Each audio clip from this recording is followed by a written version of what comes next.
Elastic collision one dimension means before collision आपकी body move कर रही थी वन डायमेंशन, यानी एक ही लाइन के अंदर मूव कर रही थी।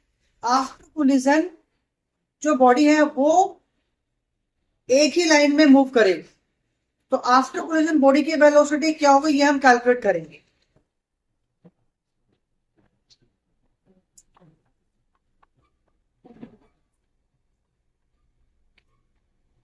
तो मेरे पास दो बॉडी है जिनका मासेस है m1 m2 और जिनकी इनिशियल वेलोसिटी u1 है u2।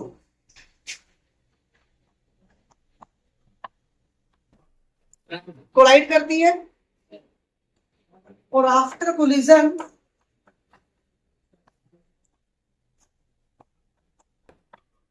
उनकी जो वेलोसिटी है वो चेंज हो जाती है एज v1 एंड v2। तो जैसे मैंने बताया कि इलास्टिक कोलिजन में मोमेंटम और काइनेटिक है दोनों ही कंजर्व होते हैं। कंजर्व का मतलब क्या है कि बिफोर कोलिजन और आफ्टर कोलिजन मोमेंटम और काइनेटिक है दोनों क्या रहेंगे, सेम रहेंगे। तो बिफोर कोलिजन मोमेंटम क्या होगा, m1 u1 plus m2 u2। After collision क्या हुआ, m1 v1 plus m2 v2। यहां से हम m1 कॉमन ले सकते हैं और m2 भी कॉमन ले सकते हैं। से equation first and second. Now kinetic energy conserve. तो काइनेटिक एनर्जी बिफोर कोलिजन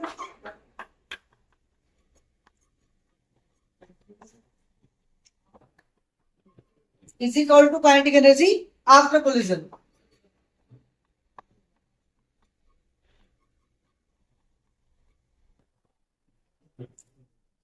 इन दोनों से m1 कॉमन आ जाएगा और यहां से आपका m2 कॉमन आ जाएगा, हाफ कैंसिल आउट।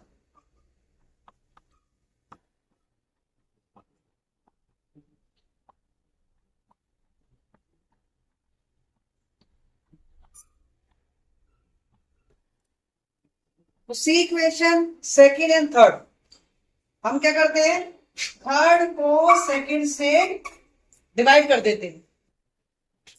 जब इसको से डिवाइड करोगे m1 कैंसिल हो जाएगा, u1 square minus v1 square आपका एक्सपेंड हो जाएगा u1 minus v1 into u1 plus v1 divide by u1 minus v1। ऐसे यहां पर हो जाएगा, इसको एक्सपेंड करोगे आप v2 minus u2 into v2 plus u2 divide by v2 minus u2। तो माइनस वाला पर कैंसिल हो जाएगा। We have u1 plus v1 is equal to v2 plus u2 और इसको हम लिख सकते हैं u1 minus u2 is equal to v2 minus v1। u1 और u2 velocity of body before collision, v1 v2 velocity after collision. मैंने दोनों velocity को सेपरेट किया है और दोनों वेलोसिटी डायरेक्शन क्या है, सेम है। जब वेलोसिटी या वेक्टर की डायरेक्शन सेम होती है और हम वेक्टर को सब्ट्रैक्ट कर रहे हैं वेलोसिटी वेक्टर को, it means we are finding relative velocity.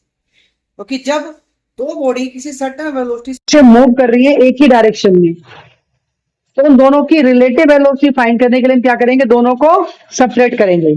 So it become u1 minus u2। तो हम कह सकते हैं ये है रिलेटिव वेलोसिटी बिफोर कोलिजन और ये हो जाएगी relative velocity after collision. Elastic collision in one dimension में हमने जो इक्वेशन निकाली, थर्ड इक्वेशन हमारे पास थी u1 minus u2 is equal to v2 minus v1। ठीक है, velocity of approach equal to velocity of separation कहते हैं इसे, या relative velocity before collision equal to relative velocity after collision.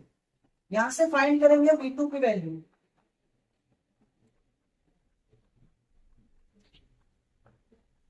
इसको पुट कर देंगे इक्वेशन 1 में। इक्वेशन 1 हमारे पास है m1u1 plus m2u2 is equal to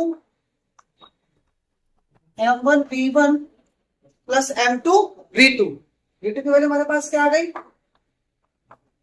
u1 minus u2 plus v1। इसको सॉल्व करते हैं।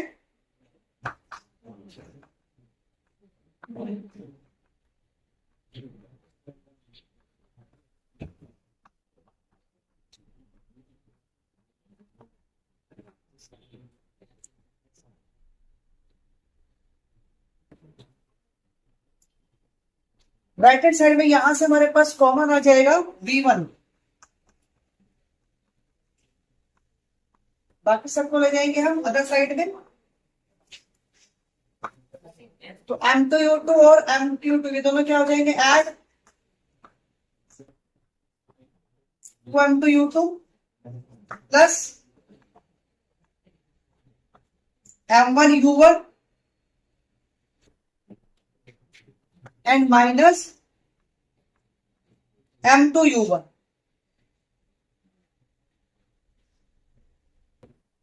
तो हमारे पास v1 की वैल्यू आ जाती है 2m2u2 प्लस यहां से कॉमन आ गया u1 divide bye m1 plus m2। ये हमारे पास v1 की वैल्यू आ क्लियर। अब इसी v1 की वैल्यू को हम पुट करेंगे इक्वेशन 4 में। So v2 equal to u1 minus u2 plus v1। ये v1 हमारे पास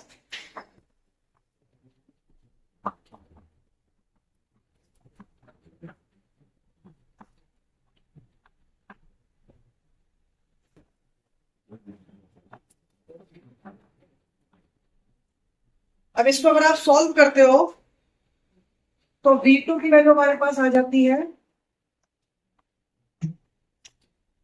2m1u1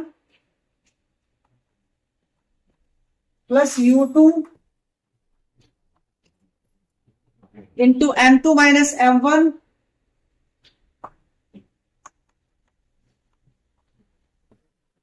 divide by m1 plus m2।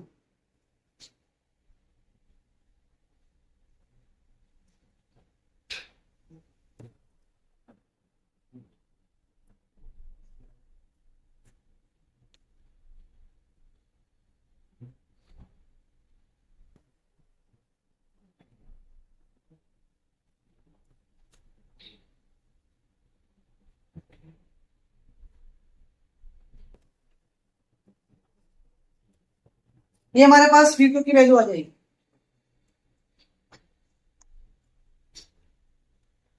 तो क्वेश्चन में इलास्टिक कोलिजन वन डायमेंशन में आपको फाइंड करना होता है velocity of two bodies after separation. तो v1 v2 हमारे पास वेलोसिटी ऑफ टू बॉडीज आ गई आफ्टर सेपरेशन, और v1 और v2 दोनों की जो वैल्यू है वो जो हमारे पास नॉन वैल्यू है, जो हमारे पास इनिशियल वैल्यूज है, उन्हीं की फॉर्म में आया, मतलब u1 और u2 की फॉर्म। अब इसमें एक कंडीशनल केस क्या आता है कि अगर आपकी टारगेट बॉडी रेस्ट में हो तो क्या होगा भाई, आपकी बॉडी थी ए जो मूव कर रही थी u1 वेलोसिटी से, और दूसरी बॉडी थी बी जो मूव कर रही थी u2 वेलोसिटी से। ये बॉडी बी पर हिट करेगी तो B is the target body. तो अगर आपकी टारगेट बॉडी रेस्ट में हो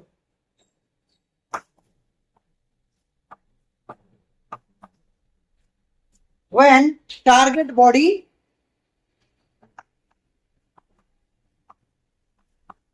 is at rest,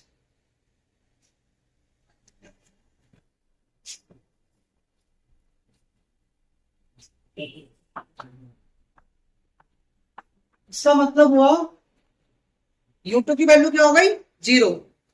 तो v1 और v2 की वैल्यू में u2 आप 0 पुट करो तो v1 हमारे पास क्या हो जाएगा,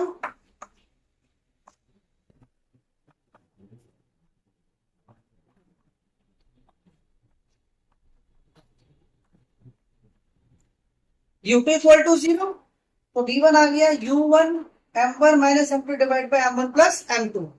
what about v2? This is 0,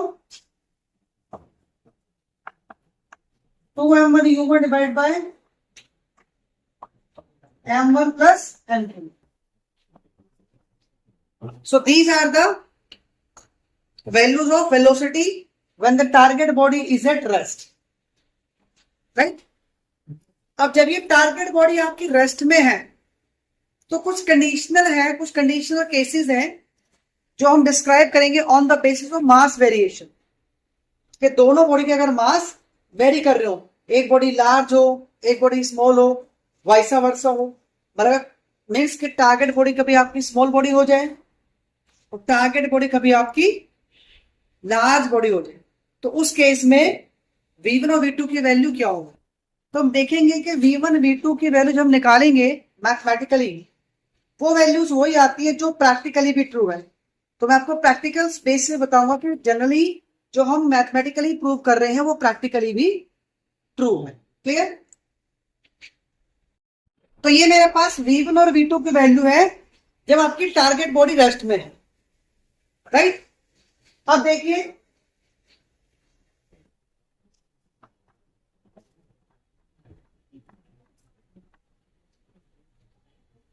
first case है when m1 is very very greater than m2, यानी टारगेट बॉडी का मास बहुत ज्यादा है. आप एग्जांपल लेके चलो कि टारगेट बॉडी आपकी ट्रक है और जो बॉडी मूव कर रही है वो क्या आपका स्कूटर है. एग्जांपल लेके चलते हैं, ठीक है?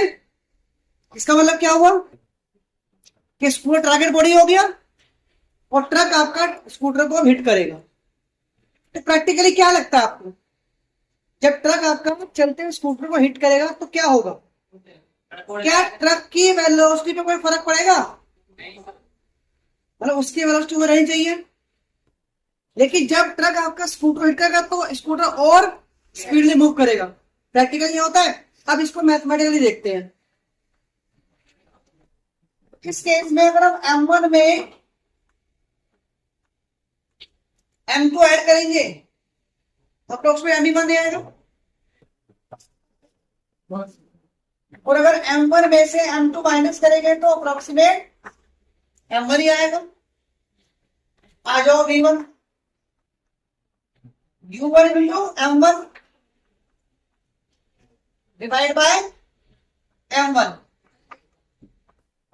तो v1 इक्वल टू u1, वही कॉन्सेप्ट आ गया ना. u1 थी ट्रक की वेलोसिटी, v1 उसकी वेलोसिटी, यानी ट्रक की कोई फर्क नहीं पड़ा. अब आ जाओ स्कूटर की बॉडी पर, स्कूटर की वेलोसिटी पर, 2 m1 u1 divide bye m1,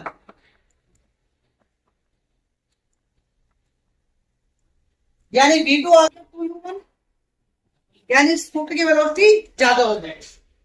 तो जो प्रैक्टिकली हम देख रहे हैं मैथमेटिकली हमारा वही कॉन्सेप्ट है. अब इसका वैसा वर्सा लो, यानी अब स्कूटर ट्रक को हिट कर रहा है, ठीक है? तो अब ट्रक क्या हो गया? टारगेट बॉडी, यानी रेस्ट में है. तो खड़े हुए ट्रक में अगर स्कूटर हिट करेगा तो क्या ट्रक हिलेगा? ये ट्रक आपका रेस्ट में ही रहेगा. स्कूटर में क्या फर्क पड़ेगा? स्टैक करके और पीछे को आएगा. जैसे हम एक बॉल को वॉल पे फेंकते हैं तो बॉल थोड़ी हिलती है, बॉल वापस आती है. तो सेकंड केस है m2 is very much greater than m1. इस केस में अगर आप m1 माइनस m2 करोगे तो अप्रोक्सीमेट माइनस m2 आएगा, क्योंकि m2 आपका लार्ज है, और m1 प्लस m2 क्या आएगा? Approximate m2. तो चेक करो, v1 minus m2 u1 divide by m2, v1 equal to minus u1, यानी स्कूटर की वेलोसिटी सेम रहेगी नेगेटिव क्या बता रहा है कि वो स्ट्राइक करके वापस आएगा, जैसे आपकी बॉल वापस आती है वॉल पर स्ट्राइक करके। V2 ये है 2m1u1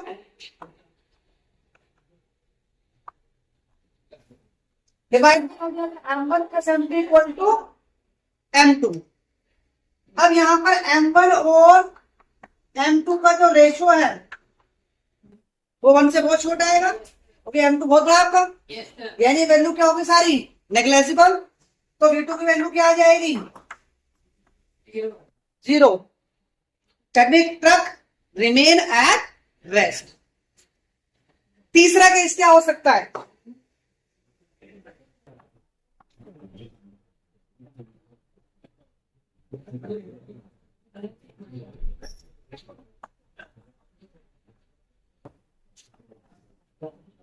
अगर दोनों का ही मास इक्वल हो। इसमें देखो बड़े अमेजिंग फैक्ट आएंगे, मैं आपको पहले प्रैक्टिकली बताता हूं। अगर तुमने देखा होगा बिलियर्ड या स्नूकर, जानते हो ना, एक टेबल में बहुत सारी बॉल होती है और स्टिक से हिट करते हैं। तो ये है आपकी कलर्ड बॉल, सारी बॉल का मास सेम होता है, और ये है आपकी व्हाइट बॉल से क्वीन कैसे हिट करते हैं। अगर आप स्टिक से केवल बॉल जो रेस्ट पे है उसको हिट करते हो तो पता क्या होता है, ये बॉल यहां रुक जाएगी और ये वाली आगे बढ़ेगी, यही होता है ना। आप कैरम बोर्ड में देख लो, अगर ये नहीं देखा तो कैरम बोर्ड में आप स्टैगर की जगह गोटी बोर्ड से हिट करो, ये भी गोटी ये भी गोटी, तो गोटी के बोर्ड से हिट करोगे तो ये वाली आपकी आगे बढ़ेगी, आपकी रुक जाएगी, होता है ऐसे। अब यहां पे देखो दोनों आपकी सेम बॉडी है इन टर्म्स ऑफ मास, उनका मास कैलकुलेट कर लिया मैंने m, तो V1 क्या हो जाएगा 0, क्योंकि m1 माइनस m2 हो गया, m माइनस m पूरा 0 हो गया, तो V1 इक्वल टू 0। V1 को कौन सा था, पहली वाली बॉडी की वेलोसिटी, फाइनल वेलोसिटी क्या होगा 0, यानी ये रुक जाएगी। अब चेक करो V2 2m(u1) divide by 2m, तो दोनों m इक्वल है, तो यहां से V2 क्या आ जाएगा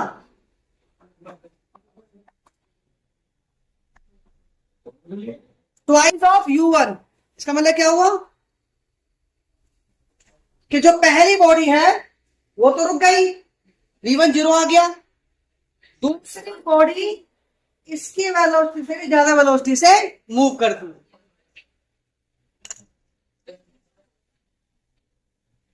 हाँ सॉरी u1 मतलब सेम वेलोसिटी से।